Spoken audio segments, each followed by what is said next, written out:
시작하겠습니다. 네, 저희가 세가정부가 레위기 제일 지루하고 사실 거의 신앙생활 하면서 잘 살펴보지 않는 레위기를 지금 무려 14번째 살펴보고 있습니다. 제목은 짜라하트라고 되어 있는데요. 본문은 다 읽진 않고 일단 앞에 있는 세번역 버전으로 레위기 14장 33절에서 36절까지만 한번 읽어보겠습니다. 같이 한번 읽어볼게요. 시작. 주님께서 모세와 아론에게 말씀하셨다.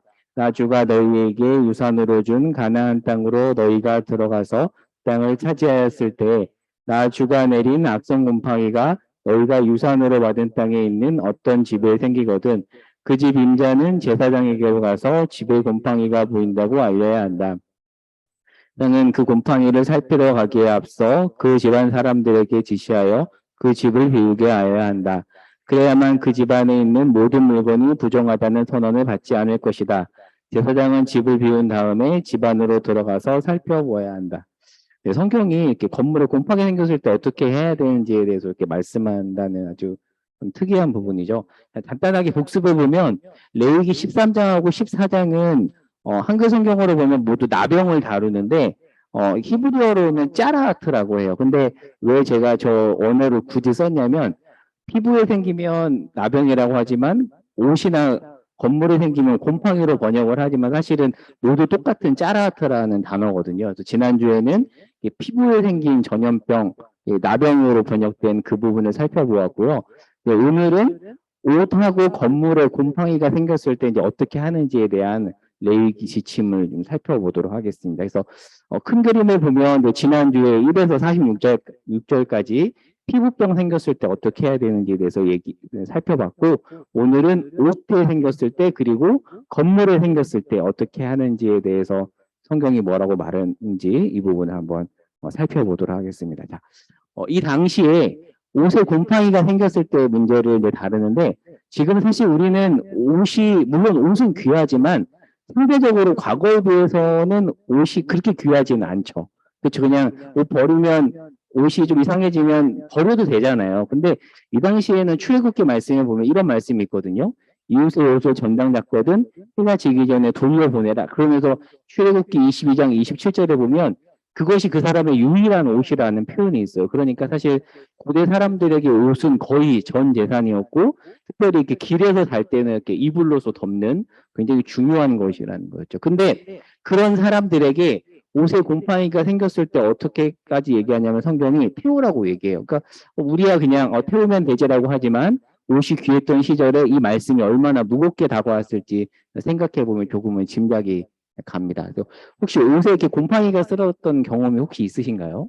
사실 오늘은 이렇게 그렇죠. 그렇게 이런 경험을 많이 하진 않지만 고대에는 이런 경험들이 많았던 것 같습니다. 이 당시 사람들이 입었던 옷이 이랬대요. 이 속옷, 그다음에 겉옷. 근데 저는 이거 보면서 오늘날에도 좀 이렇게 입고 다니면 얼마나 편할까라는 생각을 되게 걸리적거리잖아요. 양복도 걸리적거리는데 저는 저런 거 볼 때마다 야 진짜 편했겠다라는 생각도 저는 한편으로 하는데 이 당시 옷이 이랬다는 거, 네, 그리고 정말 귀했다라는 거, 정말 귀했습니다. 그래서 이런 좀 배경을 가지고 한번 들어가 보겠습니다. 자, 일단 옷에 곰팡이가 생기면 제사장이 제2감별사로서 판별을 하는데 근데 잘못 진찰을 하면 곰팡이가 아닌데 곰팡이라고 판단을 하면은 어떤 일이 벌어질까요? 그 사람에게 있어서 전 재산과도 같은 옷을 태워야 되기 때문에 제사장을 정말 세밀하게 살펴야 됩니다. 그래서 곰팡이라고 의심이 되면 당일날 바로 판정을 내리지 않고 무려 7일 동안 면밀하게 살핍니다. 그래서 살피고 나서 퍼졌다라면 태우지만 퍼지지 않았다면 너무 귀하니까 빨도록 합니다. 그리고 또 7일이 지나서 그 부분이 그대로면 이제 이때 또 태워야 됩니다. 무려 보름이 걸리는 거죠. 그런데 빤 후에 색점이 엷어지면 그 부분을 찢어서 그러니까 수선을 하고 색점이 없으면 다시 빨라는 말씀이 레위기에 나와 있습니다. 옷이 매우 귀한 시절이었지만 이 부정한 옷 하나가 물론 이런 옷 자체의 오염에도 의미가 있지만 또 영적인 의미도 있다고 했잖아요. 이제 그렇기 때문에 이 규정을 적용하였다라는 거 설명을 했고요. 그래서 재산자도 같았다라는 말씀을 계속 반복해서 하죠. 그리고 당일날 판정하지 않고 7일간 관찰해야 됐습니다. 자, 그런데 신약시대 예수님 시절에 가면 제사장들이 정말 많이 타락했잖아요. 그러면 그때는 어땠을까 싶어요. 그러니까 정말 제사장이 온전히 제대로 서 있으면 면밀히 판단을 했겠지만 그냥 제사장이 타락했다라면 대충 판별하지 않았을까 싶습니다. 그래서 그렇게 대충 판단하는 타락한 제사장 때문에 재산을 날리는 사람들이 얼마나 많았을까 뭐 이런 생각도 해볼 수가 있을 것 같습니다. 그래서 사실 이 당시에는 제사장이 타락하면 온 사회가 이렇게 무너지는 많은 사람들이 어려움을 겪는 이런 일들이 더 많았던 것 같습니다. 자, 그리고 이제 14장에 가면 또 전환이 돼서 무슨 얘기를 하냐면 지난주 살펴봤던 그 피부병을 걸렸다가 나은 사람이 어떻게 공동체에 복귀해야 되는지에 대해서 또 굉장히 복잡하게 기술을 하는데 너무 복잡하죠. 근데 그냥 간단하게 살펴보면 공식적인 절차가 이렇게 복잡하게 있습니다. 먼저 완치된 다음에 제사장이 관찰을 하는데 완치됐다라고 판단이 되면 1차 정결례를 갔는데요. 준비물이 또 이렇게 많습니다. 너무 이 당시 사람들 얼마나 복잡했을까 싶어요. 새 2마리, 뭐 백향목, 홍색실, 우술초 이렇게 돼 있는데 이러한 어떤 복잡한 절차를 거칩니다. 한번 눈으로 읽어보시면 될 것 같고요. 자, 다음 페이지로 넘어가서 그리고 이제 진영 바깥에 있다가 진영 안으로 들어오잖아요. 그리고 나서도 또 7일을 머물고 나서 또 2차 정결례를 갔습니다. 그리고 8일이 되면 3차 정결례를 갔고요.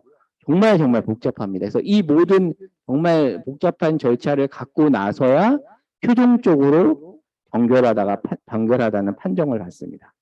그러면 왜 백향목과 홍색실인가? 이제 핏빛이 나기 때문에 이 실을 썼다라는 그런 해석을 하거든요. 그래서 눈으로 한번 이 부분을 그냥 이런 의미가 있다 정도 대략적으로 확인하시면 될 것 같고요.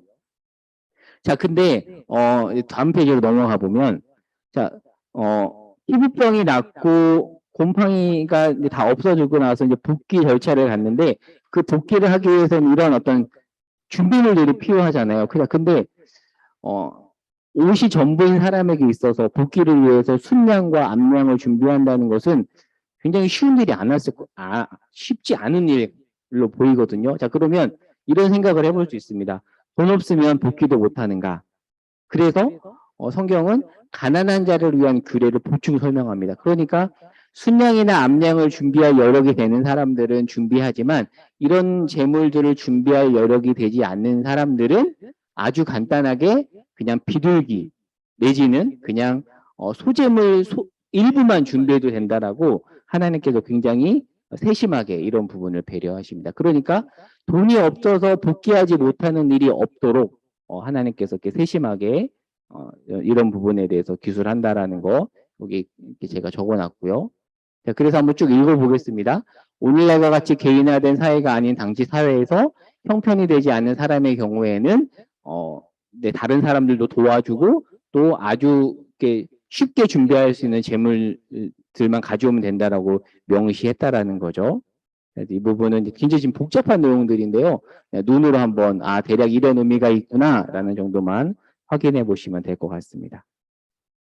이 부분 좀 설명했고 제가 그래서 이 내용들을 한번 이렇게 오늘날 어떻게 적용할 수 있을까에 대해서 생각을 해봤는데 오늘날로 생각해 본다면 이런 걸 수 있죠. 예를 들어서 돈이 없어서 교회 행사나 모임에 참여하지 못하는 분위기가 형성된다면 예전에 지난주에 병영재님도 이 얘기를 해주셨는데 선교단체 수료내는 회비가 한 10만 원이 넘었거든요. 그러면 사실 대학생이 그 정도 회비를 낸다는 것은 쉬운 일이 아닙니다. 그래서 어떤 식의 분위기가 있었냐면 후배가 돈이 없으면 이렇게 선배들이 노가다 막노동을 해서 이렇게 돈을 모아주고 저희도 약간 그런 문화가 있었거든요. 그래서 물론 이런 것들을 악용하는 사람이 있긴 하지만 공동체 안에 그렇게 있어요. 진짜 악용하는 사람도 있긴 있는데 이렇게 돈이 없어서 어디에 참여하지 못하는 사람이 없도록 하는 이런 경험을 저 역시 해보았습니다. 그리고 이것도 저는 하나의 사례라고 적어놨는데요. 분당에 있는 만나교회 같은 경우는 토요일 예배가 주일 예배예요. 그러니까 토요일날 주일 예배랑 똑같은 예배를 드리는데 왜 그렇게 하는가 봤더니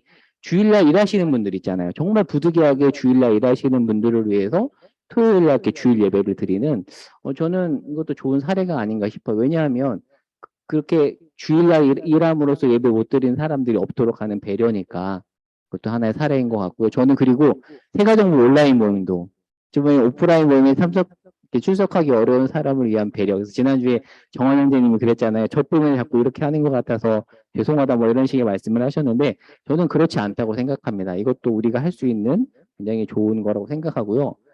한 사람이 전부이니까 저는 한 사람을 위해서 이렇게 하는 것은 저는 당연한 일이라고도 생각을 합니다. 그래서 이렇게 좀 적용해 볼 수 있겠다 싶었고요. 자, 그러면 제사장의 역할에 대해서 하나 생각을 해보면 유심히 보면 알겠지만 제사장이 그 사람의 어떤 치료에 대해서는 전혀 관여하지 않습니다. 근데 이거를 뭐하고 비교해서 봐야 되냐면 이방 종교에서는 병에 걸렸을 때 제사장들이 주술사처럼 이렇게 치유하는 역할을 맡았거든요. 그러니까 성경은 무슨 얘기를 하냐면 이방 종교와 달리 하나님을 믿는 제사장은 그런 일에 어떤 이방 주술을 가지고 참여하면 안 된다라는 그런 어떤 말씀을 하고 있다라는 거죠. 그래서 성경에서 말하는 제사장의 역할과 이방 종교의 제사장의 역할의 어떤 차이를 또 여기서 좀 생각해 볼 수가 있습니다. 자, 그러면 이제 곰팡이, 집에 생긴 곰팡이 문제를 한번 들어가 볼게요. 자, 혹시 집에 한번 곰팡이가 생겨본 경험이 혹시 있으신지 모르겠습니다. 저는 있었는데요. 제가 저희 이야기 제대 자취방이라고 했는데, 제대하고 제가 자취방에 창문이 없는 자취방을 얻어가지고 정말 고생했던 기억이 있고요. 저희 신혼집에서도 바닥 곰팡이가 심해가지고 맨날 이렇게 밑바닥에다 이렇게 박스 집어놨던 그런 기억이 있는데, 집에 곰팡이가 생기면 사실 너무 고생스럽죠. 환기도 시켜야 되고, 이렇게 벽지도 뜯어내야 되고 그런데 예전에는 이런 일들이 지금보다 훨씬 많았던 것 같아요. 그래서 제가 그림을 보여드리면 뭐지 오늘날인데 약간 이런 식의 일들이 고대 집에 많이 있었겠죠. 자, 이런 경우에 이제 어떻게 해야 되는가에 대한 규례인데, 자, 근데 34절에 보면 이렇게 돼 있어요. 기업으로 주는 가나안 땅에 너희가 이를 때, 그러니까 지금 이 말씀을 받고 있는 이스라엘 백성들은 아직 가나안 땅에 들어가지 않고 광야 생활을 하고 있는 겁니다. 그러니까 광야 생활 중에서는 건물을 짓고 살진 않잖아요. 그러니까 이 말씀은 이스라엘 백성들이 광야에서 이제 가나안에 들어가서 집을 건축하고 살았을 때 거기에 곰팡이가 생기면 어떻게 해야 되는지에 대해서 먼 미래를 두고 이제 얘기하는 부분이라는 거죠. 자, 그러면 자, 이 부분 절차 첫 번째를 보겠습니다. 이 곰팡이처럼 보이는 획점이 발생을 하면 일단 제사장이 그 안에 있는 사람들을 다 나가라고 합니다. 그리고 관찰을 하는데 이때도 아주 섣불리 판단을 하지 않고 7일 동안 면밀히 관찰을 합니다. 그리고 폐쇄를 일단 7일 동안 할 때도 들어간 사람은 옷을 빨도록 하고요. 그리고 관찰 후에도 계속 퍼지면 8일째 그 퍼진 부분의 돌, 아마 이 당시에는 벽돌로 집을 지었던 것 같은데 그 부분을 빼버리고 그 위에 흙도 긁어내도록 하는 이런 식의 어떤 절차들에 대해서 설명을 하고 있습니다. 자, 그리고 나서 재발했으면 이제는 헐어야 됩니다. 다. 정말 이건 최악의 상황인 거죠. 그때는 헐고, 근데 만약에 퍼지지 않았다면 또 정결 예식을 갖고 정결하다고 선언을 합니다. 자, 그런데 면밀히 보면 피부병이 생겼을 때 정결례하고 건물에 곰팡이가 생겼을 때 정결례가 조금 차이가 있습니다. 어떤 차이가 있냐면 피부병이 생겼을 때 이제 복귀할 그 정결례에서는 어떤 절차가 있었냐면 재물의 피를 성소에 뿌리는 예식이 있었는데 건물 정결례에서는 그런 의식이 없습니다. 왜 그럴까요?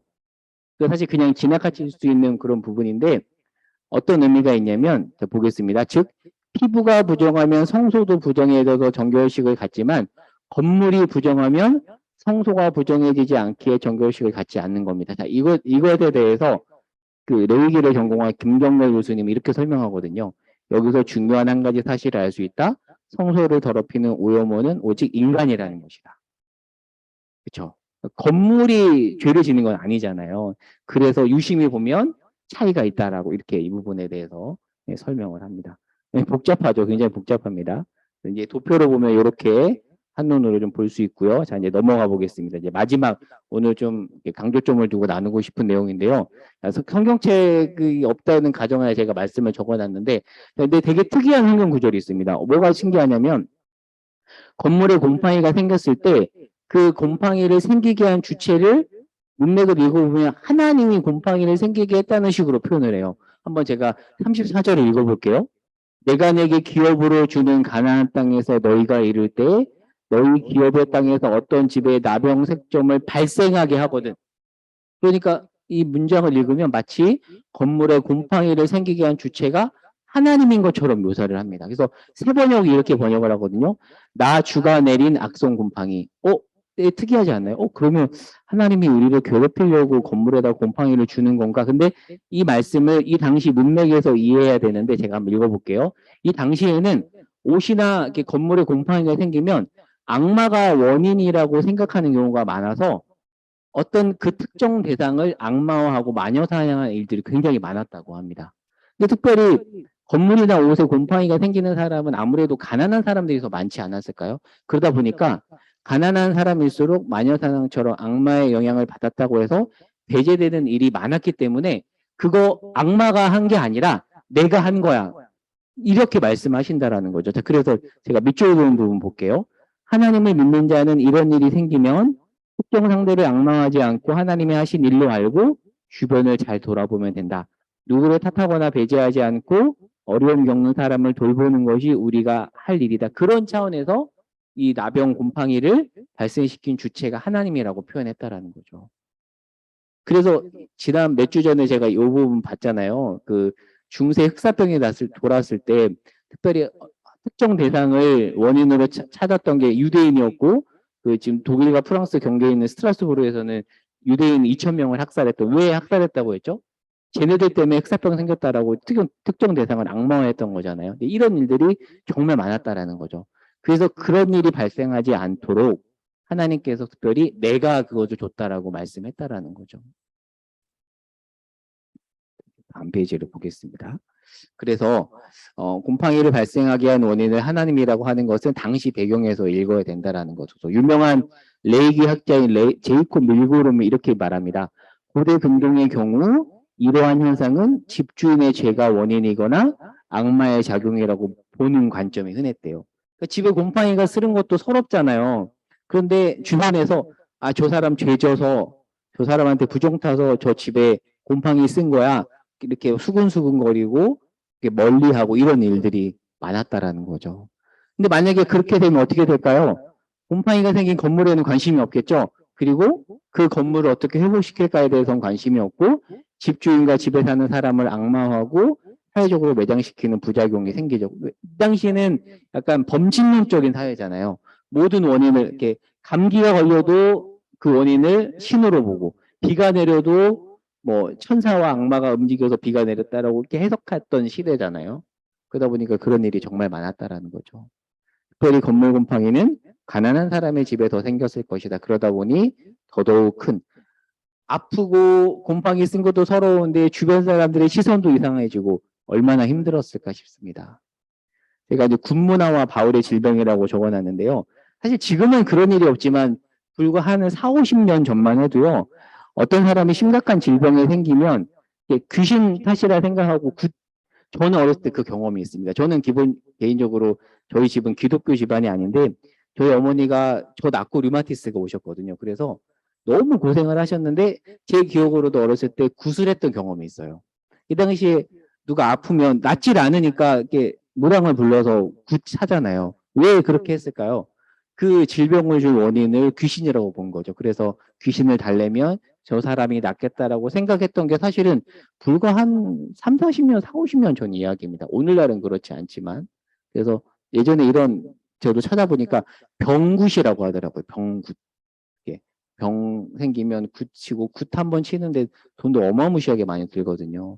그래서 이런 모든 원인을 귀신으로 돌리는 어떤 샤머니즘과 범신론, all is God이라고 보통 범신론을 설명하는데 범신론의 영향이 컸다라는 거죠. 그래서 그렇게 되면 아픈 사람을 회복하는 데는 관심이 없고 모든 집안의 부정을 그 사람 탓으로 여기고 주변에 생기는 어려움도 그 사람 탓으로 돌리는 일이 생겼던. 그래서 예전에 그랬죠. 뭐 그렇게 영화나 드라마에 보면 집에 안 좋은 일이 생기면 저 사람 우리 집에 들어와서 그래 뭐 이런 식의 해석들이 많았잖아요. 그러니까 이 당시 문화가 더 심했다라는 거죠.